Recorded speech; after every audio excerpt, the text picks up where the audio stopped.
오늘 말씀은 고린도후서 5장입니다. 고린도후서 5장 1절부터 10절까지만 같이 보겠습니다. 만일 땅에 있는 우리의 장막집이 무너지면 하나님께서 지으신 집, 곧 손으로 지은 것이 아니요 하늘에 있는 영원한 집이 우리에게 있는 줄 아느니라. 참으로 우리가 여기서 탄식하며 하늘로부터 오는 우리 처소로 덧입기를 간절히 사모하노라. 이렇게 입음은 우리가 벗은 자들로 발견되지 않으려 함이라. 참으로 이 장막에 있는 우리가 짐진 것 같이 탄식하는 것은 벗고자 함이 아니요 오히려 덧입고자 함이니 죽을 것이 생명에 삼킨 바 되게 하려 함이라. 곧 이것을 우리에게 이루게 하시고 보증으로 성령을 우리에게 주신 이는 하나님이시니라. 그러므로 우리가 항상 담대하여 몸으로 있을 때에는 주와 따로 있는 줄을 아노니 이는 우리가 믿음으로 행하고 보는 것으로 행하지 아니함이로라. 우리가 담대하여 원하는 바는 차라리 몸을 떠나 주와 함께 있는 그것이라. 그런즉 우리는 몸으로 있든지 떠나든지 주를 기쁘시게 하는 자가 되기를 힘쓰노라. 이는 우리가 다 반드시 그리스도의 심판대 앞에 나타나게 되어 각각 선악간에 그 몸으로 행한 것을 따라 받으려 함이니라. 아멘. 중세시대에 유럽을 뒤흔들었던 흑사병이 1346년부터 1452년 동안 그 짧은 기간 동안 무려 7,500만 명 이상의 목숨을 앗아갔다고 합니다. 당시 유라시아 인구의 4분의 1이 넘는 엄청난 숫자입니다. 그래서 당시의 사람들은 죽음의 공포 속에서 살아야 됐고 늘 죽음을 준비하면서 살았다고 합니다. 언제 다가올지 모를 죽음의 공포와 두려움에서 그들이 할 수 있는 일은 준비된 죽음이었던 것입니다. 우리가 이 코로나 사태를 지나가면서 이 코로나 사태는 어쩌면 우리에게도 같은 메시지를 던지고 있는 것일지도 모릅니다. 이제 이와 같은 그 전염병과의 전쟁은 어쩌다 방문하는 그런 불청객이 아니라 우리 곁에 자주 다가오는 반갑지 않은 그런 그런 방문객이 될 것이기 때문입니다. 이런 시기에 우리가 가장 경계해야 될 바이러스는 우리의 영혼을 병들게 하는 절망과 좌절의 바이러스입니다. 오늘 본문 고린도후서 5장에서 바울은 땅의 마음을 빼앗겨 사는 것에 대해서 경고하며 하늘에 잇대어 사는 것에 대해 말씀합니다. 우리는 허망한 곳에서 생명으로 우리의 마음의 방향을 바꾸어야 합니다. 오늘날 사람들은 저마다 나름대로 열심히 살고 있습니다. 그런데 문제는 무엇을 위한 열심이냐 하는 것입니다. 자신들의 육신이 잘 먹고 잘 살기 위한 열심이 대부분입니다. 이 땅의 육신이 조금 더 평안하고 조금 더 화려하게 살기 위함입니다. 그런데 오늘 본문 1절을 보면 만일 땅에 있는 우리의 장막집이 무너지면 하나님께서 지으신 집, 곧 손으로 지은 것이 아니요 하늘에 있는 영원한 집이 우리에게 있는 줄 아느니라 라고 말씀합니다. 오늘 말씀처럼 땅에 있는 우리의 장막집이 무너지는 때가 있습니다. 땅에 있는 우리의 장막집은 우리의 육체를 얘기합니다. 이것의 특징은 장막이라는 그 단어에서 잘 나타내주고 있는 것처럼 이 장막은 거주지 중에 가장 취약한 거주지이고 일시적인 거주지를 나타내는 것입니다. 그러니까 장막과 같은 텐트와 같은 우리의 육체가 곧 무너진다라는 것이고 그것은 시간 문제일 뿐 기정사실이라는 것입니다. 그렇다면 우리가 만약에 그렇게 무너질 그 육체를 위해서 열심히 살다가 그 육체가 무너지게 되면 어떻게 되겠는가 하는 것입니다. 많은 사람들이 그 무너질 육체를 위해서 인생의 모든 것을 걸고 살아가고 있습니다. 그것은 어리석은 것입니다. 물론 육체의 소원도 필요한 것 중에 하나입니다. 오랜 시간 사막에서 물을 찾아 헤맨 사람들에게는 물 한 방울이 간절한 소원이 될 것입니다. 그러나 우리는 물 한 방울을 소원할 것이 아니라 샘을 찾아야 할 것입니다. 이 땅에서 많이 힘들고 또 고통스러운 삶을 사는 사람들은 돈이 없어서 힘들었기 때문에 돈을 찾고 건강이 없어 힘들었으면 건강을 찾게 됩니다. 어쩌면 그것은 당연한 일이기도 합니다. 사막에서 목마른 사람에게 물 한 방울이 작은 구원이 되듯이 그들에게도 그와 같은 것들이 작은 구원이 됩니다. 그러나 그것은 진정한 의미에서의 구원은 아닙니다. 왜냐하면 그런 문제는 또 다시 불거지게 되는 그런 문제이기 때문입니다. 돈이 부족한 것을 단지 조금 더 쓰는 것이 아니라 영원히 그것이 풍부하도록 해결이 되어야 됩니다. 단지 몇 년 더 건강하게 사는 것이 아니라 영원히 건강하게 사는 것이 진정한 구원이라는 것입니다. 가끔 보면 현재 자신의 삶에 만족하고 또 아주 행복해하는 그런 사람들을 볼 수 있습니다. 이것저것 다 채워져서 더 이상 행복할 것이 없다고 말하는 사람들을 봅니다. 그들은 세상에서 조금은 성공한 사람이고 또 자족하는 마음도 가진 사람입니다. 어쩌면 이상적인 그런 모습일 수도 있습니다. 그런데 어떤 면에서는 그들의 행복이 어쩌면 영원한 행복을 향한 가장 큰 걸림돌이 될 수도 있더라는 것입니다. 오늘 너무 행복해서 그 영원한 행복을 사모할 공간이 작아지기 때문입니다. 사람은 하나님 없이 영원히 행복할 수 없습니다. 그러기에 하나님 없는 행복은 자기 기만일 뿐입니다. 자기 만족에 취해서 오늘 씨름하며 가야 할 그 믿음의 길을 가고 있지 않다면 그것은 행복한 것이 아닙니다. 이 땅의 육체가 죽음을 맞이할 때, 이 땅의 행복이 무너질 때 그것으로 모든 것이 끝인 사람은 불행한 사람입니다.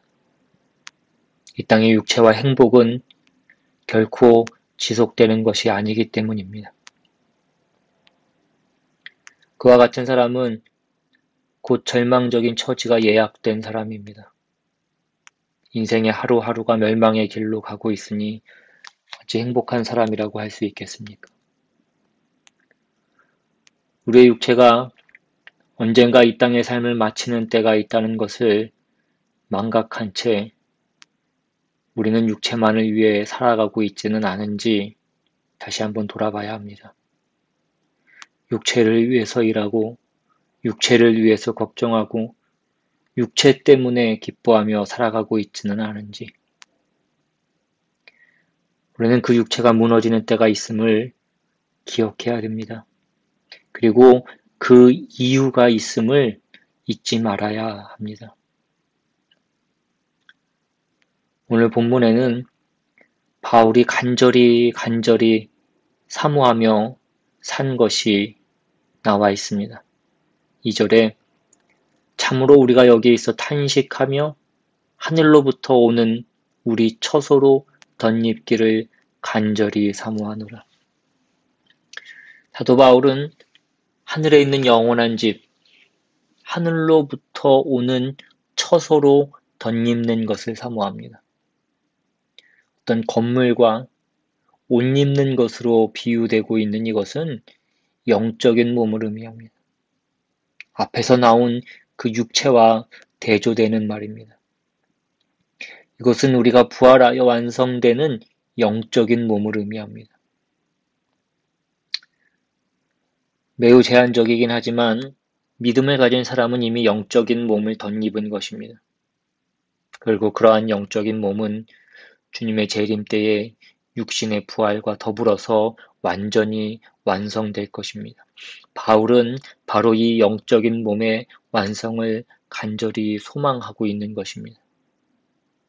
2절에서 그가 탄식하고 있는 그 탄식의 이유는 그 간절한 열망으로부터의 탄식입니다. 그는 영적인 몸을 열망하였습니다. 영원한 몸을 열망하였습니다. 영원한 생명을 열망하였습니다. 이 땅의 일시적이고 제한적인 것이 아니라 영원한 생명을 열망하고 있는 것입니다. 오늘 저와 여러분은 이 열망을 가지고 있느냐 하는 것입니다. 저는 때때로 나 자신의 죄와 세상의 죄로 인해서 지긋지긋할 때가 있습니다. 육체적인 연약함도 너무나 괴로울 때가 있습니다. 어느 순간부터 이제 이 육체는 더 나아지기보다는 더 나빠지고 있다는 것을 실감하며 마음이 어려울 때가 있습니다. 돈이 없어 하고 싶은 일을 하지 못하는 것도 힘든 일이고 사람들과의 관계는 더욱더 힘든 일이기도 합니다. 아무리 사랑하려고 해도 항상 빈틈이 있습니다. 오해가 있고 또 사람과 사람 사이에 죄가 끼어들어서 힘들게 합니다. 이 사망의 늪에서 무슨 소망이 있겠습니까? 그런데 오늘 성경은 영원한 생명이 있음을 우리에게 말씀해 주고 있습니다. 그래서 우리는 지긋지긋해도 참고 연약해지는 것이 오히려 기쁨의 원인이 될 수도 있고 무엇이 없어도 더 소망할 수 있어서 좋고 그 힘들던 사람들과의 관계도 조금은 참을 수 있고 적응할 수 있게 됩니다. 우리에게는 그 하늘의 소망이 있기 때문입니다. 영원한 생명과 영적인 몸에 대한 소망이 있기 때문입니다. 지금 그것을 이루어가는 작은 진전을 보고 주님 재림하실 때에 모든 것이 완벽하게 완성될 것을 알기 때문에 우리는 행복할 수 있습니다. 그리고 그날을 소망합니다. 그 생명을 갈망하는 것입니다. 이 갈망의 크기가 어찌 세상의 육신을 위한 갈망과 비교될 수 있겠냐는 것입니다. 영원한 생명을 알고 영원한 생명을 갈망하는 것은 완전히 영광스러운 존재로 다시 태어나는 것과 같은 일입니다. 오늘 본문 5장 17절에 그런즉 누구든지 그리스도 안에 있으면 새로운 피조물이라 이전 것은 지나갔으니 보라 새 것이 되었도다 라고 말씀합니다. 썩을 것을 추구하던 모습, 조금만 지나가면 사라질 것들을 위해서 싸우고 다투며 울고 웃었던 모습들은 이제 완전히 과거의 일이 됩니다. 이전 것은 지나갔으니가 되는 것입니다. 우리 앞에 놓여진 삶은 이제 영원한 생명의 일이기 때문입니다.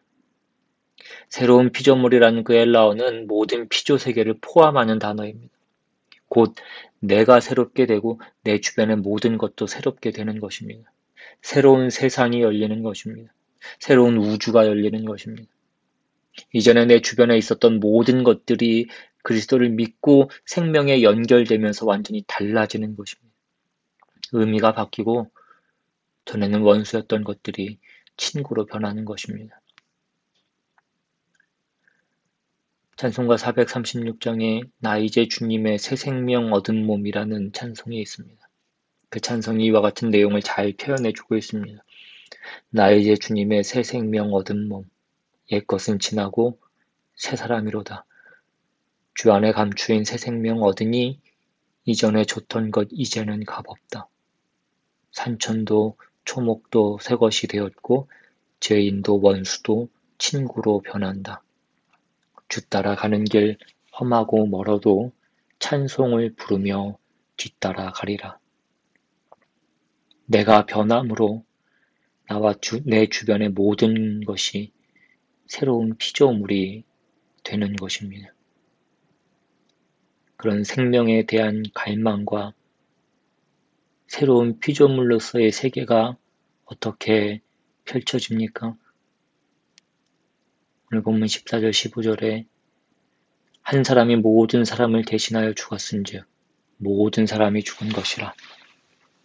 그가 모든 사람을 대신하여 죽으심은 살아있는 자들로 하여금 다시는 그들 자신을 위하여 살지 않고 오직 그들을 대신하여 죽었다가 다시 살아나신 이를 위하여 살게 하려 함이라. 여전히 자신을 위하여 사는 것이 아니라 이제는 죽어야 한다고 말씀합니다. 그리스도를 따라서 죽어야 하고 자신은 죽고 오직 그리스도를 위하여 사는 것으로 나타나야 합니다. 죽는 것이 지혜이고 의무입니다.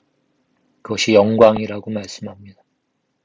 오늘 본문에서는 간절히 사모하라고 그렇게 말씀하고 있습니다. 열망하라고 말씀하고 있습니다. 영원한 생명을 위해서 내가 죽는 것을 열망하고 있습니다. 새로운 피조물로 영원한 생명을 따라 사는 것을 알아야 죽음을 열망하게 됩니다. 자아의 죽음이 영원한 생명을 쌓는 것이라는 것을 알기 때문입니다. 오늘 우리는 허망한 것을 향한 열심과 영생을 향한 그 열망을 살펴보았습니다. 사망의 것을 향한 열심보다 생명을 향한 우리의 열망이 더 커야 되지 않겠습니까? 물 한 모금에 대한 열심이 아니라 끊임없이 흐르는 그 영생수를 열망해야 할 것입니다. 그래서 더욱더 내가 죽는 그 자리를 찾아야 합니다. 내가 죽는 것은 의무이지만 의무보다 훨씬 더 큰 개념으로 그것은 영광이고 간절히 사모하며 열망해야 할 일입니다. 영원한 생명을 찾아 내가 죽고 그리스도가 주가 됨으로 이루어지는 그 생명은 세상 모든 것을 합한 것보다 더 귀한 것입니다. 그러므로 오늘 우리는 세상에서 가장 가치 있는 그 생명을 향한 열망으로 가득한 우리 모두의 삶이 되기를 주의 이름으로 축원합니다. 우리 이 시간 오늘 말씀 기억하시면서 기도하며 나아갑니다.